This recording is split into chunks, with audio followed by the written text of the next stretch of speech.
Hey, Catalyst community. We just finished an interview with James Nestor, the author of the white-hot bestseller, Breathe. Now, you hear the title and you think, breathe? Like breathe? Yeah, breathe. You'll be amazed. I came into this thinking, okay, I think I kind of got this down. Nope. I have so many notes of things that I need to be doing coming out of this thing that will help my life be better. And that's what we're here for.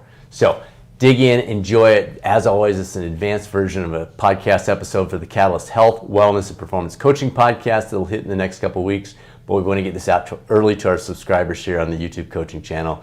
And of course, if you're not yet a subscriber, hit the button, gives you early access to all this stuff. So enjoy the interview. You're going to really find it fascinating, things you never have thought of before. And let's go be a catalyst.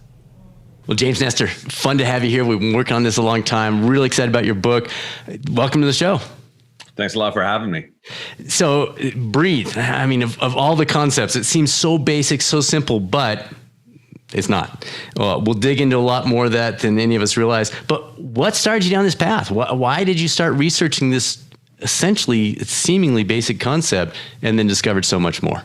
Yeah, when you start writing magazine articles, when you start getting interested in writing books, the last thing you think you're going to be doing is spending 5 years writing a book about our breath, yes. Right? Yes. It does seem so seemingly mundane and simple. It's something we all do all the time, 20 to 25,000 times a day.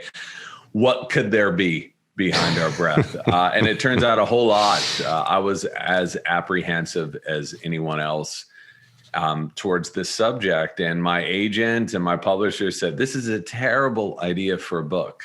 There's nothing here. And so I first had to convince them, which took years. Wow. Actually showing them the science. But once you start peering into it, you start to understand that our breathing is where we get most of our energy, more than from food or drink. And that so many of us are breathing so inadequately. We're breathing well enough to keep ourselves alive, right? But compensation is different from true health. And so that's where the subject got very interesting for me. And the path took you down some interesting spots. Were there a couple of early stages where you said, oh my word, this is far more than I ever imagined? Yeah. So in nonfiction book writing, you submit a proposal to a publisher, and that proposal gets accepted. And then they give you a little modicum of money to go out and spend the next several years writing it, enough to barely get by, but enough to be really hungry so that you actually want to turn the thing in. So I wrote this proposal, 60-page proposal. I said, I have this stuff so figured out. This book is going to be easy. I know exactly who to talk to. I know what to talk to them about. And I had to rip up all of that work, about 6 months worth of work, once I started really getting deeply into this subject, many layers deep. The real story for me was 10 layers deep, not 2 layers deep as it usually is.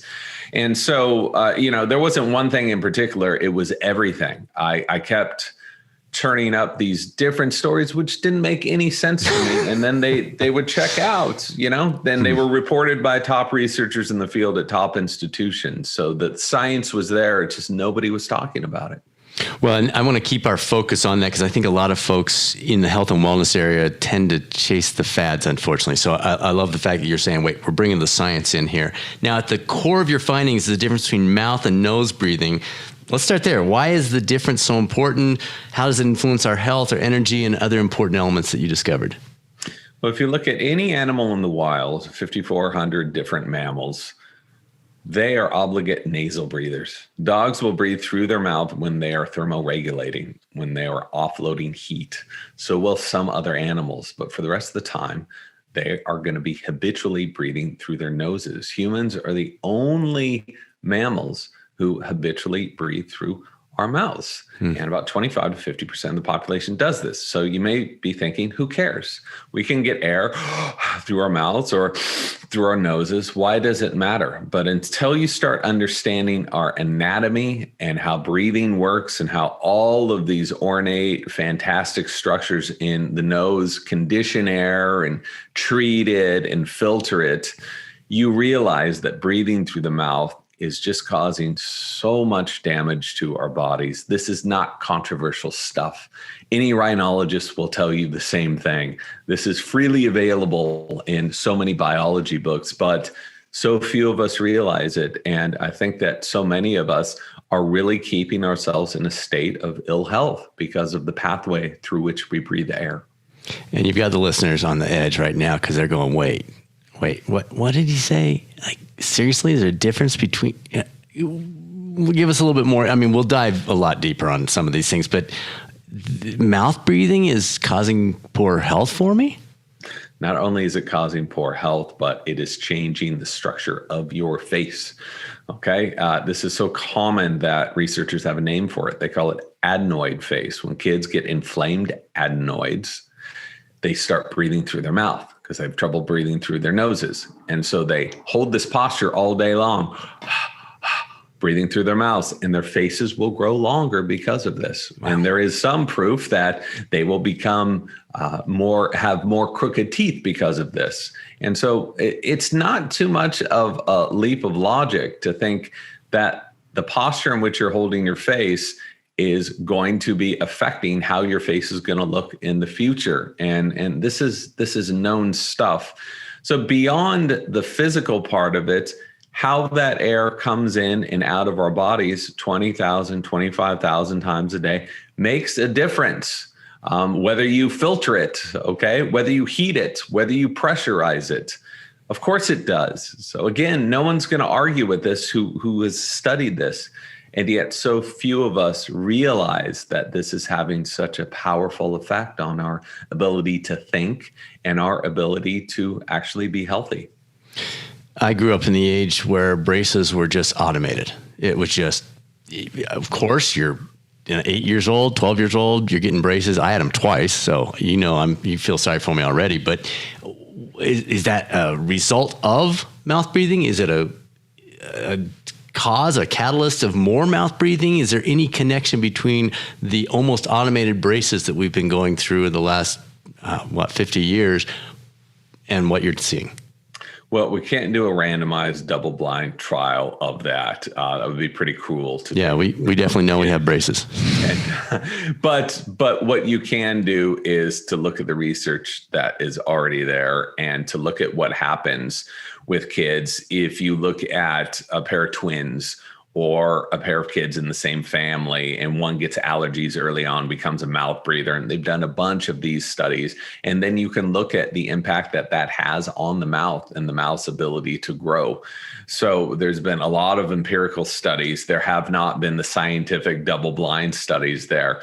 But again, this is not controversial to dentists, to rhinologists, to other people who study this stuff. We know that the face will be growing differently and the mouth will be impacted by that. And I will say that I grew up in the age where it was never if you were going to get braces, right. But when are you going to get braces? I had extractions, I had braces, I had headgear, I had a retainer, all of that. And you think about how bizarre this is that we are the only animal that needs braces because we are the only animal with chronically crooked teeth. And you realize something very rotten is going on here. Huh. All right. So what's optimized? What is a healthy, optimized breathing pattern? What does that look like? So this is so simple, and yet people think that there's some magic key. I'm going to tell them, this is drum roll. It's so deceptively simple that people think it's not going to do much for them until, again, you look at the science and you look at how our breath works. So optimized breathing is keeping your mouth shut. Okay. It's breathing through your nose as often as you can. It's perfectly fine to breathe through your mouth on occasion when you're laughing, when you're sighing, maybe at some levels of really extreme endurance. It's fine to default to mouth breathing for a little bit, but throughout the night, your mouth should be closed. Throughout the rest of the day, your mouth should be closed and you should be breathing through the nose. We get 20% more oxygen breathing through our noses than we do equivalent breaths through our mouth. If you think that's not going to make a big difference throughout the day, you're crazy. So we are able to get more oxygen with less effort just breathing through the nose. There's so many other benefits, but it just starts with that. with how you're getting energy in and how you're exhaling toxins from the body.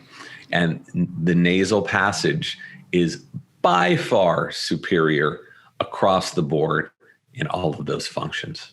Can you give us a lay description of that? Because the logic in my head, and I've got a degree in biology, physical therapy, et cetera, but I'm just going, well, but the throat's so much, I'm not connecting the two of more oxygen through the nose than through the mouth, and I'm maybe not alone. So can you walk us through lay terms, how that all works? So a lot of us think more is always more, right? So we think that more air into our bodies more often is going to equal more oxygen. Totally wrong. So it is so much more efficient to breathe a slower pressurized breath through your nose and exhale more slowly through your nose. This is going to allow your lungs more time to absorb more oxygen. It's also going to do something else. When you breathe through your nose and you breathe more slowly and lightly and deeply, that air goes down deeper into your lungs, okay? The lower lobes of your lungs are so much more efficient at extracting oxygen. There's more blood down there. Blood is gravity dependent, right? And so when there's more blood in an area, that is where that area is going to be able to absorb more oxygen. So you, from a physical standpoint, you are allowing air to come in deeper into your lungs, which allows them to inflate more. You are allowing your body to take fewer breaths to get more oxygen, because when you're breathing like this, most of that breath that comes into your body is just exhaled without ever being used. When you take a slower, lighter breath, deeper, you will use about 35% more of that breath. So again, this makes an enormous difference throughout the day and night. So I could give you more, but well, and that makes so much sense as you described that. We're all going, oh, yeah, of course, yeah. It makes perfect sense. Athletes, let's run down this path for just a little bit. It seems I've tried. I was actually listening to one of your previous interviews while I was out on a bike, and I'm sitting there, and it's hard. Is that something you can adapt to? Is that something that we've seen in these studies where, and I'm not talking sprinting. I'm talking kind of your triathlon, your running, your marathon pace, that kind of thing. Or is it only true for the super easy runs, hikes, that kind of thing? No, it's awful when you convert from mouth breathing for decades to becoming a nasal breather. It's a miserable thing. Yes, it was. So just like anything else, switching a habit's going to take a while. So this is where it gets a little complicated, because I am not here to give blanket prescriptions to anybody. Some people have such serious damage in their noses that surgery is really the way to go for them. What I've found is the vast majority of us can start to become obligate nasal breathers, and your body will become conditioned to breathing through this channel. Sometimes it takes people a few weeks. Sometimes it takes people several months. For athletes who really need to get into zone 4 and even zone 5, for cyclists, for runners, for other pro athletes, this can take a very long time. But what we do know is once people become nasal breathers, their recovery times significantly decrease. Their performance increases across the board. Look at the work of Patrick McEwen or Brian McKenzie. These are people who work with Olympians, the top tier elite athletes. And this is what happens. And again, it's not too much of a leap of logic to think, oh, I'm getting air more efficiently. I'm using less energy and less wear and tear on my body to get more energy. What's going to happen? You're going to then have more energy to perform better, to go further, to perform stronger. And that's not going to allow your body to accumulate so much lactic acid. So VO2 max goes up, on and on. And again, it's simple stuff. You start to understand this. You're like, of course. And every time I'm outside and I see people jogging there. Sure. Yeah. It's a terribly inefficient way of breathing. Wow. Okay, so let's shift to sleep. You mentioned that's a key time. And obviously, if we can master it, it's 8 hours of gimme. And yet when I'm sleeping, it's all subconscious. So is there a tool? Is there a process? Do I need to tape my mouth closed? Like what do we do to help that time when we're not able to consciously say, okay. So you're right. You can become aware of your breathing during the day because you're conscious about it. You say, "Oh, I'm mouth breathing right now." But at night, it's tough. You're unconscious. Your muscles relax. About 60% of us, above 60%, mouth breathe at night. And if you wake up with a dry mouth, if you wake up and have to drink water throughout the night, guess what? You're mouth breathing. And I've heard from dentists that the number one cause of cavities, even more than sugar consumption, is breathing through the mouth. What? Yes. And what's even crazier about this, there were dentists talking about this 110 years ago. There are studies from dentists saying this. How many of us followed this advice? About zero. Wow. So what happens when you're breathing through the mouth, you're spending 8 hours breathing through the mouth, you're drying your mouth out, you're making your mouth more acidic. It becomes a breeding ground for bacteria. That bacteria deteriorates your teeth. So Dr. Mark Berhenna has been studying this for decades. And that is his firm belief. And he's noticed that when kids become obligate nasal breathers at night, his business goes way down. So he does not have cavities to fill anymore. And this is someone who's been really deeply studying this for a while. So the trick is, how do you shut your mouth at night, right? And what I learned from various researchers, including Mark and from Ann Kearney down at Stanford, she's a doctor of speech language pathology, is that to use a little piece of tape can be very helpful for a lot of people.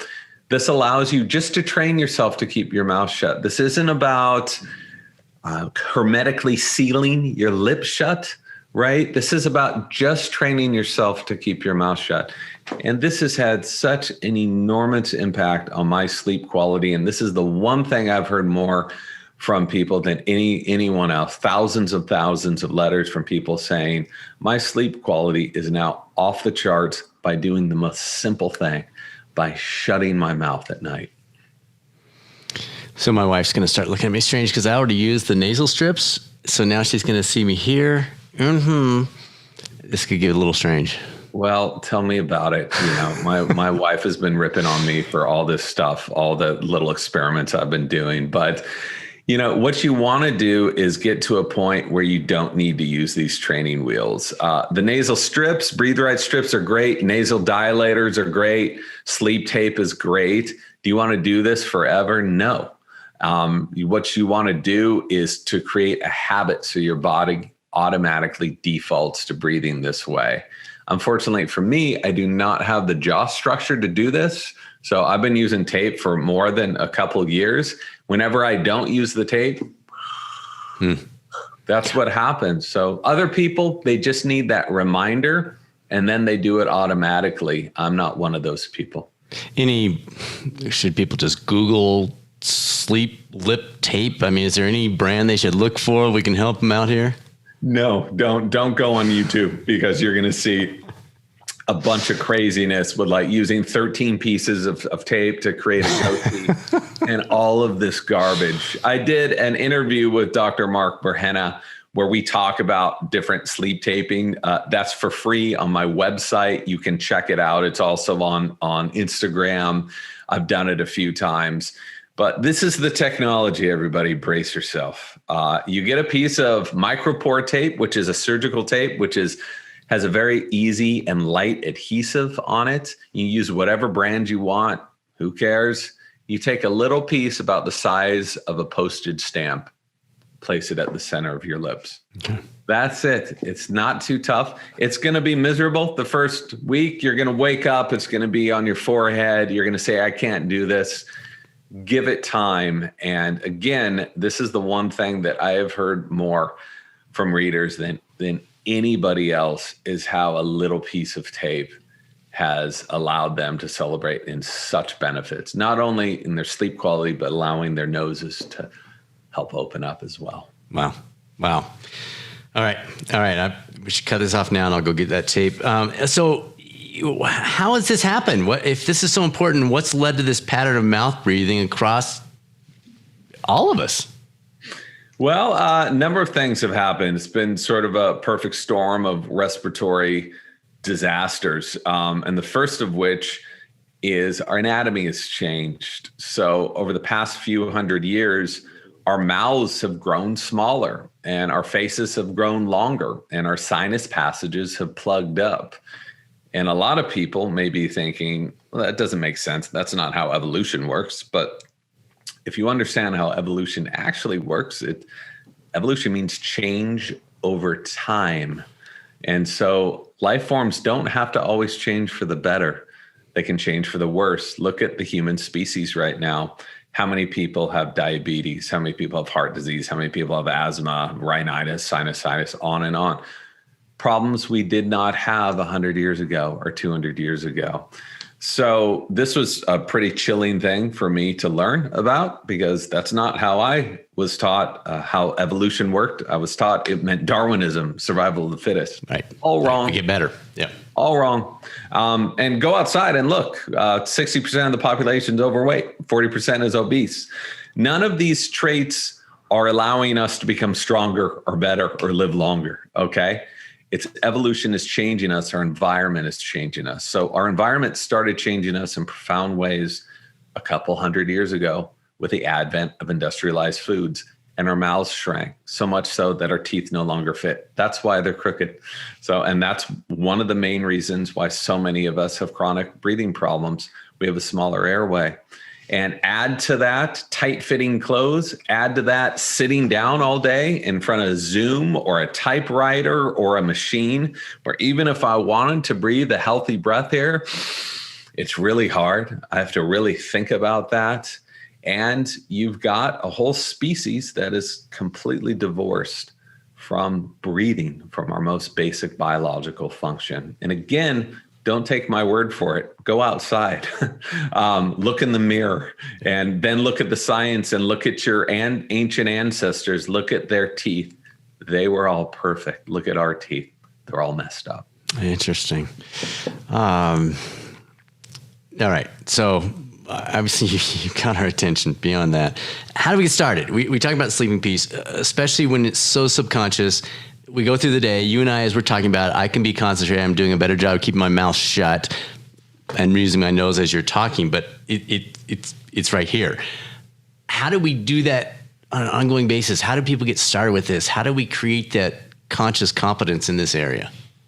Yeah, so as Westerners, when you download all of these little tricks, everyone wants to go out and incorporate them immediately and then kick their breath's ass and just like put it up to 11, because that's what we do, right? Don't look at breathing in this way. I think the most important thing, this is going to be very boring for your listeners, but it's true, is awareness. It starts with becoming aware of how you're breathing throughout the day and how you're breathing throughout the night.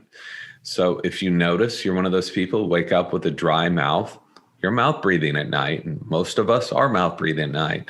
If you notice when you're jogging, or even when you're walking around, that you're breathing through your mouth, and you're mouth breathing during the day. Notice your posture throughout the day. If you're even able to take a deep, fulfilling breath of air. And once you start noticing what a terrible breather you are, and there's a good chance you are, the vast majority of us are breathing inadequately. And I was, I would say in the top tier of poor breathers when I started noticing how dysfunctionally I was breathing.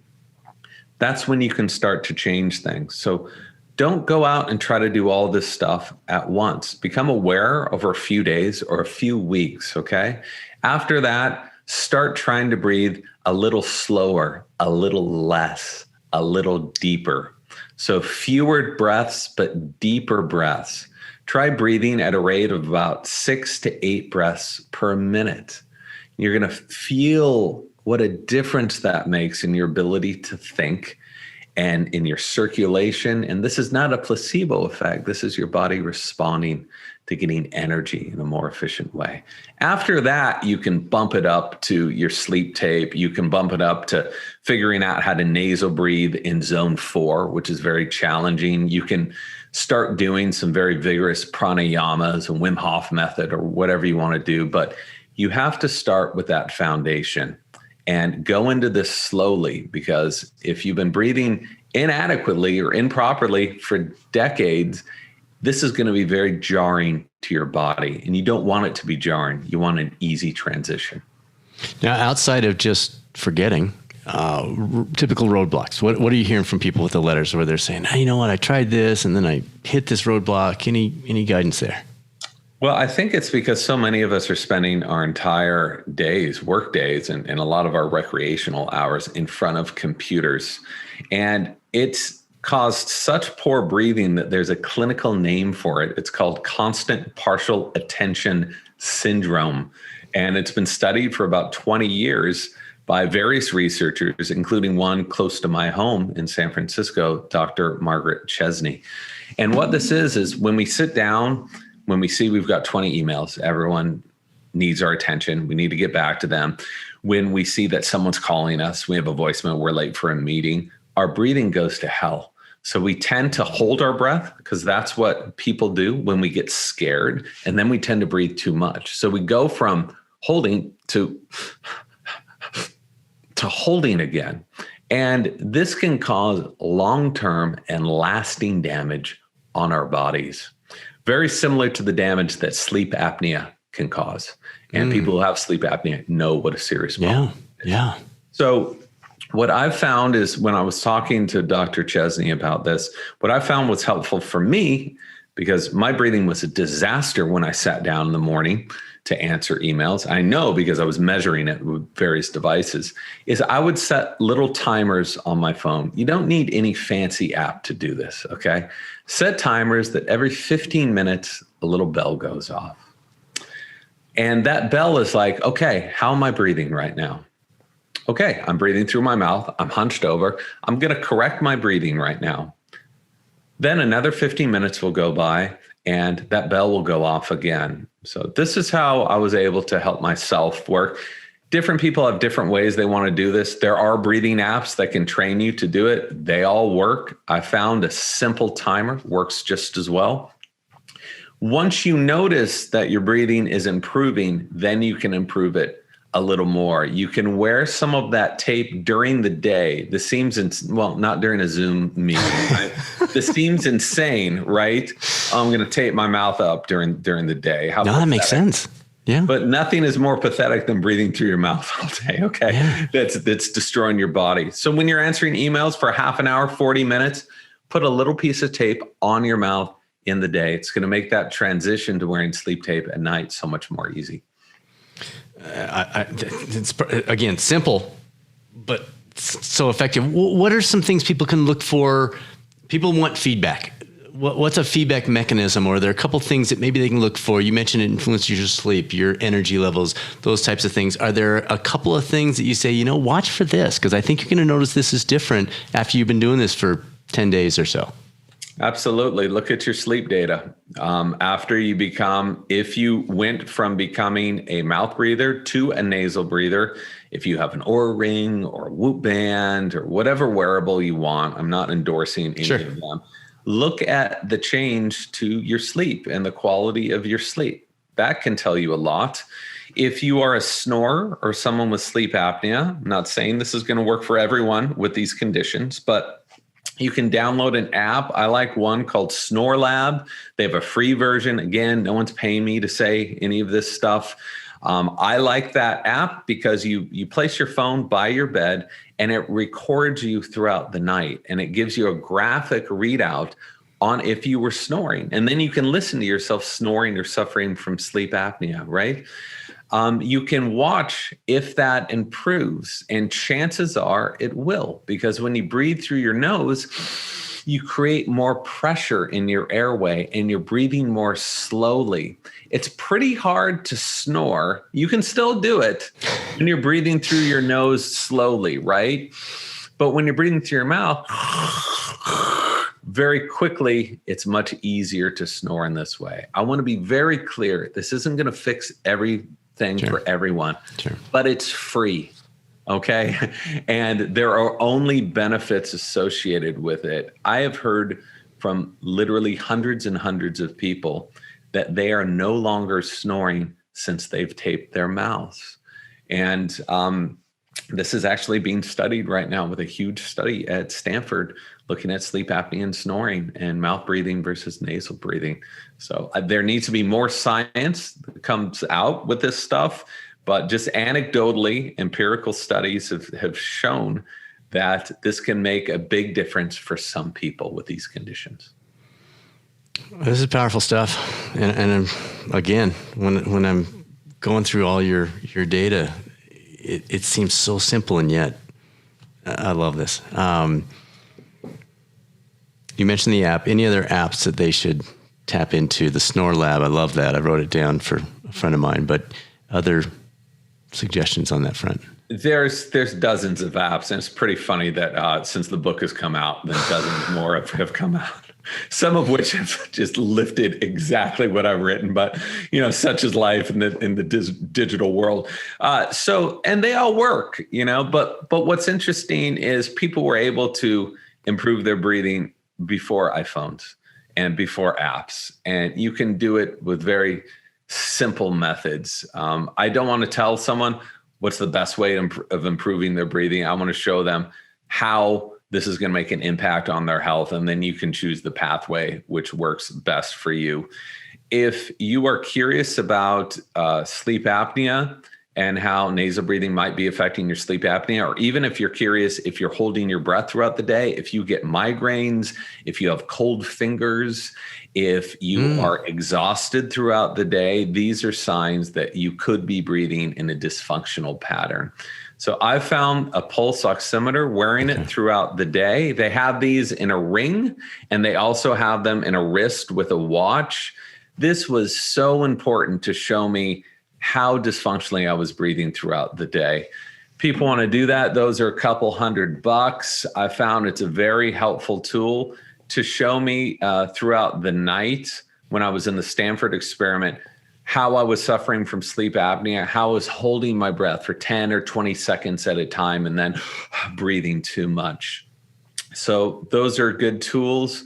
But beyond that, we have the best technology in the world. We're born with it. It's called our brain and our lips and our lungs. And we can use this technology to improve our health. And it reminds me, you're saying this is so simple, but nature is simple yet subtle. Right. Eating well is so simple, but look at how complex we've made it. Eat these 12 different supplements and these 12 different vitamins and minerals and eat at this certain time of day. It doesn't need to be that complicated if you return to the way that humans were supposed to eat. Deviated septum. I had that surgery done. It seems like I remember you mentioned you maybe had it too, or you're very familiar with many people who have. Positive, negative, what does that play a role in this at all? What's the status on that type of thing? It's different for everyone. That's why it's hard to be really generalizing here. Some people have shown huge improvements by correcting a deviated septum. Other people have shown absolutely zero improvements. And same thing with turbinectomies, same thing with other nasal surgeries. What so often happens, even with having adenoids or tonsils removed with these studies with kids, when people have these surgeries, they can show an immediate improvement, but then slowly their breathing becomes more and more dysfunctional, because what happens is people who are given these surgeries aren't taught how to breathe properly.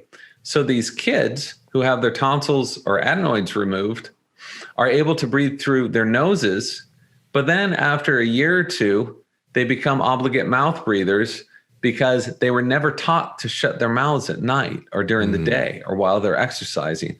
The same thing happens with adults. I've heard from people who have had 3 or 4 nasal surgeries. They're like, nothing's working. I said, well, how are you breathing throughout the day? Well, I'm just breathing the way I've always breathed. So with that surgery has to come education. And I've heard this from so many responsible ENTs. This is what Jayakar Nayak, the chief of rhinology research at Stanford, top of the top level guy, is he's so frustrated that there is not education with these surgeries, people are brought in, they're drilled out. Yeah. They're saying, okay, come back in a couple of years where I can drill you out again. You know, it's the same thing with cavities and dentists. So I think that it should be required that anyone that's going to go through these surgeries, these major surgeries, have to come out with a pamphlet or at least some instruction is, now that we've cleared your airway, this is how you need to train yourself to breathe. This is the pathway to success. It's not just the drilling out the airway. It also comes with education. Talk us through this Stanford study a little bit. You've referenced it a few times. I've heard you talk about it a little bit. Walk us through that in terms of the listeners.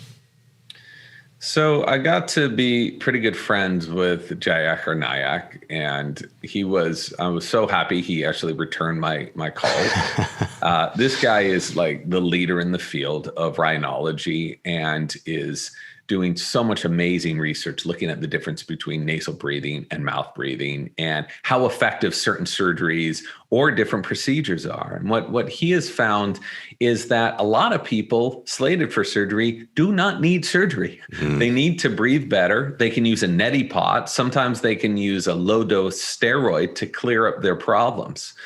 And he's also a big proponent, obviously, of nasal breathing. He's a rhinologist. And through these very long interviews I was doing with him early on in my research, he was like, you know, so many people don't realize all the problems associated with mouth breathing, how quickly they come on. I said, well, how quickly do they come on? Have there been scientific studies looking at how quickly mouth breathing will give you sinusitis or deplete your energy or create snoring? And he said no, because he thought it would be unethical to do so, because in order to do that, you would have to plug people up for a certain amount of time and just have them breathe through their mouths. And I said, well, what if I can do this and I volunteer to do it and find someone else?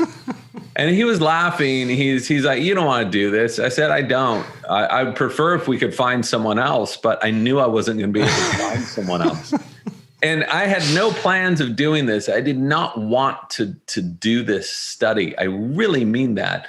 But I was curious, and I managed to convince him to, you know, give us a lot of time in his lab and to his researchers. And I thought this is a golden opportunity to do something no one else is going to do for good reason. So that study is the short version. 10 days was mouth breathing. I wish it could have been 100 people. We had to pay for this study, so it was me and one other person. That's as good as we could do. And then it was 10 days of nasal breathing. We collected every imaginable marker, from blood work to PFTs to everything. And we were recording data 3 times a day for 21 days.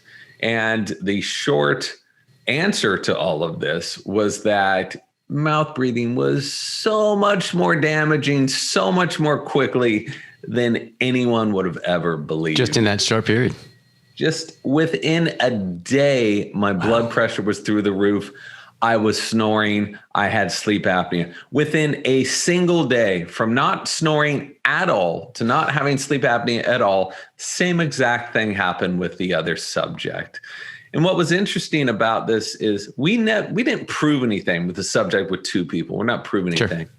We were just buttressing exactly what the science has been telling us for decades and decades, exactly what Christian Guilleminault at Stanford has been saying for 40 years. But we were experiencing it personally. But do not do this at home. It sucks. So luckily you don't have to. I did it for you. Took care of it. Wow. All right. So the old saying, take a deep breath, relates to the role of breathing related to stressful periods. Are there specific benefits, techniques you'd suggest specifically for that? Or, you know what, Brad? It's the same thing. Well, it depends what you want to take that deep breath for. So if you want to quickly relax yourself, right? If you're on a flight, you want to go to sleep. If you're a little wired before going to bed, you can take some deep breaths and they can make a big difference. Something called a physiological sigh. Dr. Andrew Huberman at Stanford, he's a neuroscientist, has been studying this and how effective it is for very quickly resetting the nervous system. And what this is it's 2 breaths on top of one another with a long exhale. And it looks like this. For this, you can sigh out of your mouth, out of your nose. I don't care. But it's 2 breaths in through the nose. It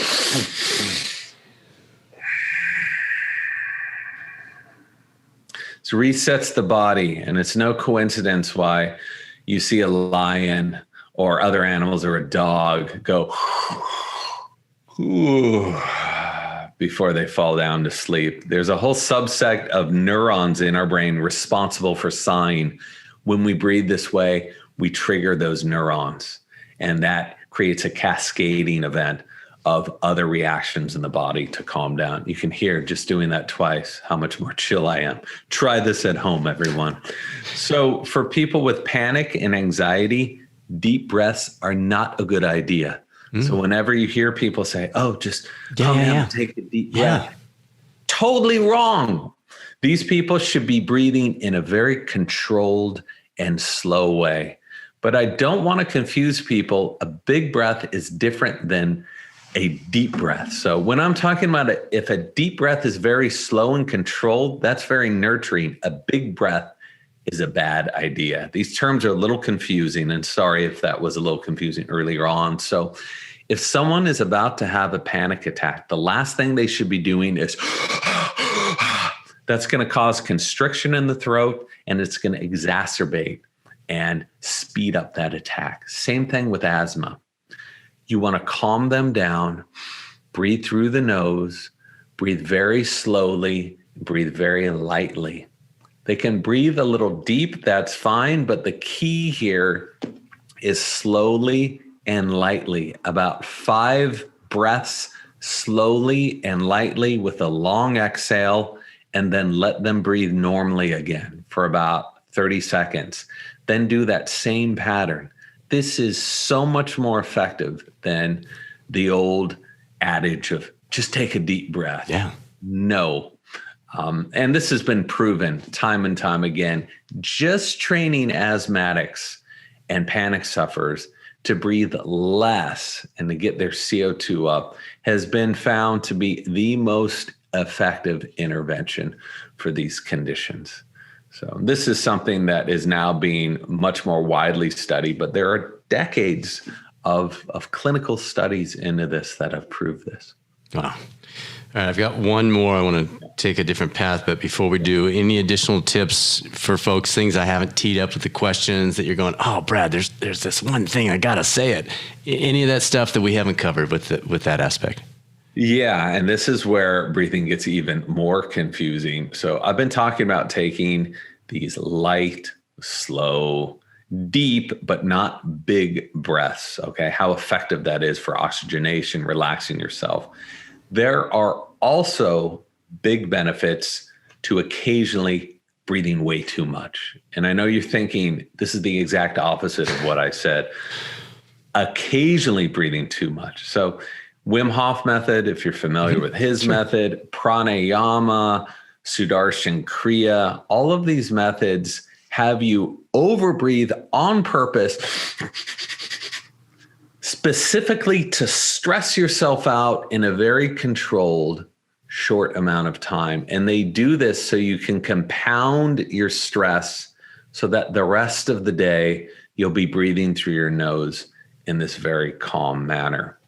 This is where people get very confused. They say, Wim Hof is saying overbreathe. You're saying underbreathe. There's a time and a place for everything. And once you master these foundations of healthy breathing, you can go on to have these altered states of consciousness breathing. You don't believe me? Try it out for yourself and celebrate in some of the benefits of this hormetic stress, okay? Which is found to be very effective for autoimmune diseases and for chronic stress and for even PTSD. So it depends what you want, and then you can use different breathing techniques to suit your needs. Very good. All right, so back to James Nestor. What's next on the horizon for best-selling author and journalist? What do you got going on here, buddy? We were saying before we hit the record button, you figured out this career thing, like it's dialed in. What's next? What do you got coming on the horizon here? You know, it's great when people say that and they don't realize that the 10 years leading Pull the up, curtain back. I'm like, what am I doing with my life? Journalism is such a precarious career. Okay. Yeah. And people don't realize that, you know, working on a book full time for 5 years, you're like, this is so stupid. You're not making any money. No. The book's going to come out. It's going to probably flop. What am I going to do after that? So, you know, I was lucky enough to have a book about breathing that I've spent so many years on come out within a month of a respiratory pandemic. You know, pretty crazy coincidence there, but that's what happened. And I'm so thrilled that this has helped people out as much as it's helped me out. It's and as you can see, I'm endlessly fascinated with it, but I'm on to some other stuff. I'm trying to actually relax a little bit. What? It's a pretty insane year for so many reasons, but I have another book idea, and we're trying to spin all of this into a mini series, not just about breathing, but looking about how the human body has changed in all of these ways in just the last few hundred years. That's why we're suffering from so many of these chronic modern maladies, and how to get that back. So if I am able to work this out, and in Tinseltown, you know, hot ideas just fail all the time, and I'm very cognizant of that. But this is what I'll be doing for the next year, is able to travel around, relive some of these experiences, and to tell a broader story of what's happened to us and how to fix it. Very cool. How do people keep up with you? Obviously, they're going, well, wait, how do we follow this guy? Where do they find you? My website has all of the scientific references for the book. My publisher allowed me to do this because I knew people weren't going to believe this stuff. So you can check it out for free at mrjamesnestor.com. The entire bibliography is there, including interviews with experts in the field from Harvard and Stanford and more.